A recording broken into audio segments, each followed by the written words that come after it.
A girl named Adana made a choice. A choice she would come to regret for the rest of her life. Pride has a strange way of drowning out the voice of reason. This is not a tale of monsters or magic. No.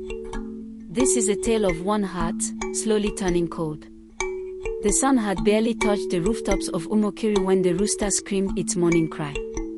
Women were already at the stream, balancing clay pots on their heads, gossiping about whose yam sprouted late and whose son returned from the city with nothing but shame.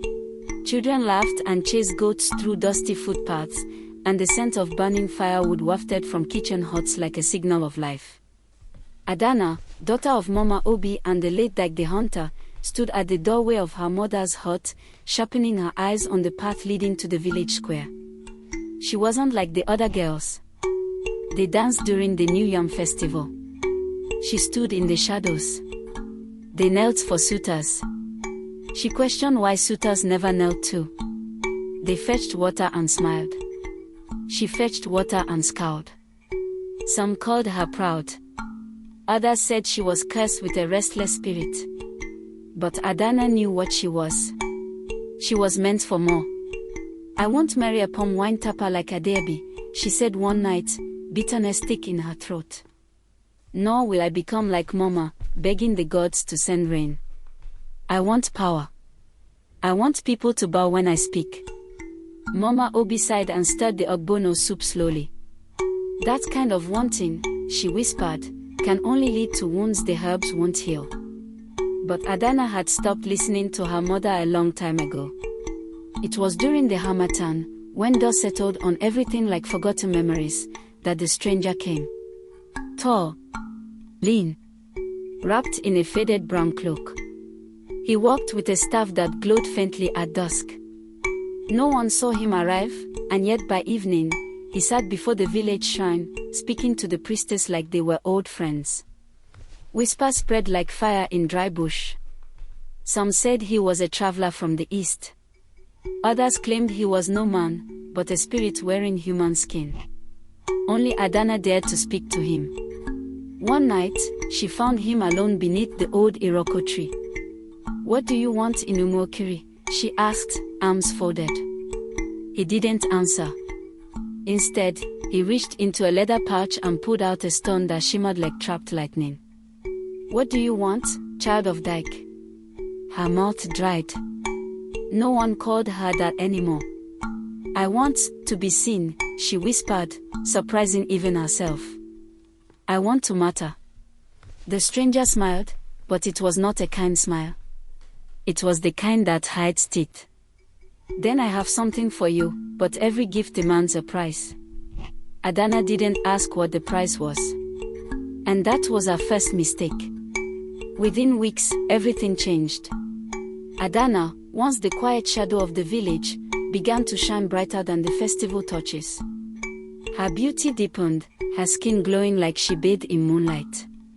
Her voice, when she spoke, carried weight. Even the elders paused to listen. Chief Obina's son, who once mocked her stubbornness, now came bearing gifts. Traders from other towns asked for her by name. And at every gathering, from the wrestling matches to the masquerade dances, all eyes followed her. "She walks like the goddess Ola herself," one woman murmured. "She speaks, and men forget their wives," another whispered. But Mama Obi saw deeper. She watched her daughter's laughter grow hollow. She noticed how the chickens never went near Adana anymore. And how mirrors cracked in their huts without reason. One night, the priestess of the shrine came uninvited. "There is darkness following your daughter," she said to Mama Obi. "It drips from her feet like oil. If she does not turn back, it will consume more than just her." But Adana no longer cared for warnings. She now walked with the confidence of queens, her path lined with flattery and admiration. Young girls imitated her, old women grumbled in secret, and men stumbled over themselves just to receive her gaze. But the gifts kept coming. Gold bangles that never dulled. Earrings that whispered her name at night. A mirror that showed not her reflection, but her ambition. One night, in the silence between midnight and dawn, the stranger returned. You wear power well, he said. She smiled. I was born for it. Then you are ready for the final gift. But remember, this one has a cost greater than all the others combined. What is it? She asked, the firelight dancing in her eyes. A name, he said. You will have to give up one name, and never speak of it again. Adana laughed. Then take my father's name. He is dead. The stranger nodded. So be it. And from that moment, Dyke was erased, from stories, from memory, from even Mama Obi's tongue. Adana had power now.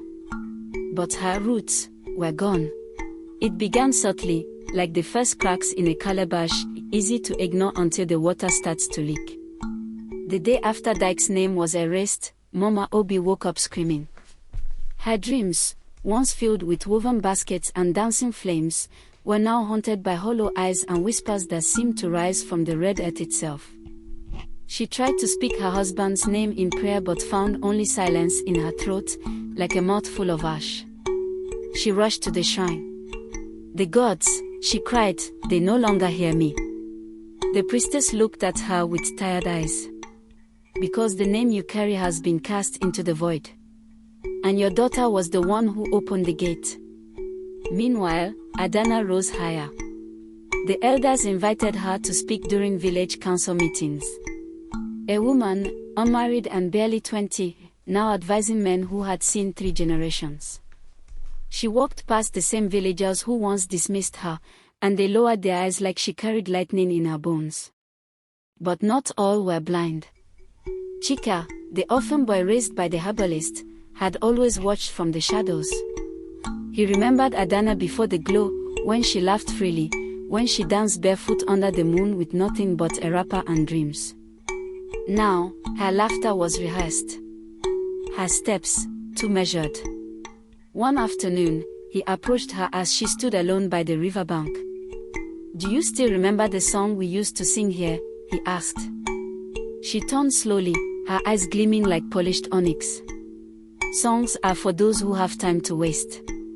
Or for those who still have joy, he said. She didn't respond. The river beside them gurgled, but something beneath its surface stirred, a shadow that didn't belong. Chika saw it first. A flash of red eyes. A ripple without cause. He stepped back. Adana, something is following you. She smiled, but her smile cracked for a brief second. Let it follow. Even the spirits bow to me now. That night, he went to the priestess. What has she done? He asked. She traded memory for power, the priestess said.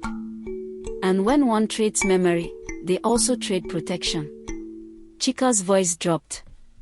Then she's defenseless. No, the priestess said. Worse.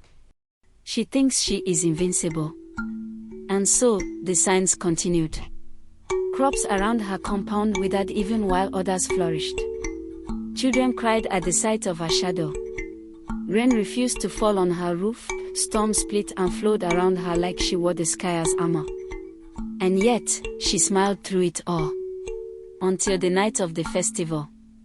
The village square was ablaze with firelight and drumbeats. Dancers leapt, masquerades twisted and roared, and the air was thick with the scent of roasted plantain and palm wine. Adana arrived late, draped in blue silk, gold on her wrist, her feet bare like she didn't need the earth to carry her. As she stepped into the center, the drum stopped. One by one, the torches blew out. A cold wind swept through the crowd. The fire cracked, and for a moment, everyone saw it, a figure standing behind her. Tall. Cloaked. Eyes glowing faintly. The stranger. But when they blinked, he was gone. Adana didn't flinch. Instead, she raised her arms and began to speak. I am no longer the girl you mocked, she declared. I am the voice of the forgotten, the storm you tried to silence. You will no longer ignore me. The villagers stayed quiet. Not out of respect, but out of fear. Because behind her, her shadow no longer moved with her. It moved on its own. After the festival night, things changed, not just for Adana, but for the entire village. Animals began disappearing. First goats, then chickens, then dogs. Small things, at first. Until one morning, a child went missing. A boy no older than 6, last seen playing near the tree where Adana once met the stranger. The villagers murmured, but no one dared accuse her aloud. They knew something unnatural now walked among them. And that wherever Adana went, silence followed. Mama Obi could barely look at her daughter anymore. "You sleep, but your eyes stay open," she said one night, her voice cracking. "You eat, but the food rots in your bowl. You live, but only because something darker lives through you." Adana said nothing. Inside, she felt it too, a constant tug in her chest, as though something was pulling the strings of her heart like a puppet. Her body was warm, but her soul felt wrapped in ice. The mirror no longer showed her face. The whispers from her earrings now screamed at night. Even her shadow, once quiet and loyal, now stretched in directions her feet never moved. She returned to the old Iroko tree. Alone. The stranger was already there. "I gave you what you wanted," he said. "And now I want it gone," she replied. "Take it all back." He tilted his head. "You traded your name, your blood, your memory. Power is not a piece of cloth you can remove once it no longer fits." "I didn't know the cost," she shouted. "You didn't ask," he whispered. She dropped to her knees. "Please. I'll do anything." There was a pause. The wind around them stilled. "Anything?" he asked. She nodded. "Then return what you erased."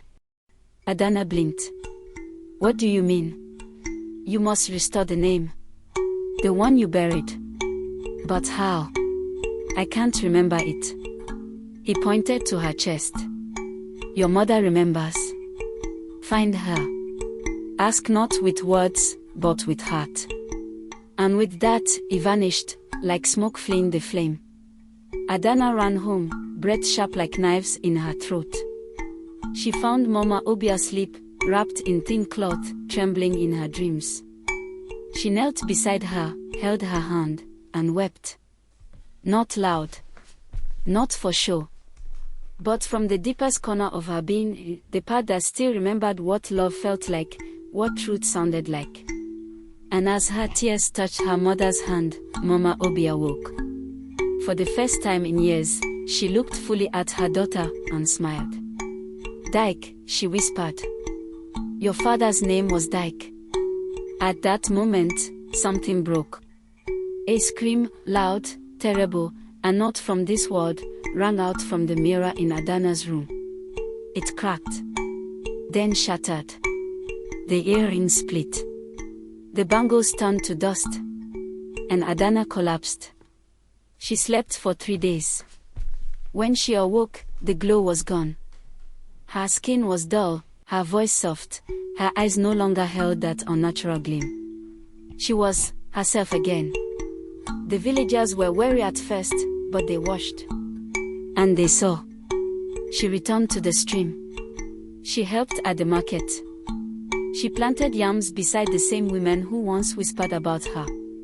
Slowly, painfully, she became part of the village again. Chika walked beside her one day and asked, "Do you remember the song now?" She smiled, faintly. "Some parts. The rest. I'm learning again." And though her power was gone, something else had taken its place. Peace. Because power taken through shortcuts always carries a silent death. And pride, when it grows louder than wisdom, will always lead you to a path where even your shadow forgets your name. If you gained something from this video, drop a comment below. Like and subscribe.